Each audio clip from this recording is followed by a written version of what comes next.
Англияға қашан шақырады екен? Жасым 19-да, официант болып жұмыс жасаймын. Тез кету керек еді дейді.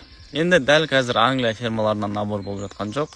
Набор басталса да, барлықтарыңызды бірдей шақырмайды. Себебі қазір Қазақстанда Англияға барғысы келетіндердің саны өте көп. Сондықтан да Англияға сеніп қалудың қажеті жоқ. Және де осылай официант, охрана болып жұмыс істеп жүрген жігіттерге айтарым, ол жұмыс негізі жастардікі емес. Ол жұмысты үлкен кісілерге беру керек. Себебі ол жұмыста сізге үйретер көп нәрсе жоқ. Одан көрі қазір жас кезде бір мастерге барып, оның помощнигі болып, жарты жыл болсын, бір жыл болсын, сол саланы үйренгендеріңіз дұрыс. Енді жарты жыл, бір жыл көп болып көрінуі мүмкін, бірақ ол өтеді де кетеді, зато мастер болып бір саланы үйренесіздер. Құдай қаласа аман болсаңыз, бір жылдың әлі 50-60-ын көресіз.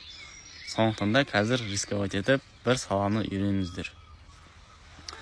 Енді охрана, официант деген ол қиын жұмыс емес.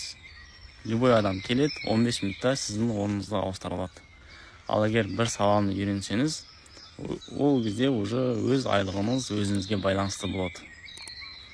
Енді қазір жаспын, үйтіп қиналғым келмейді, лучше бір күн істеп, 2 күн демалып, свободный графикпен рахат өмір сүрмеймін ба деп ойлауыңыз да мүмкін.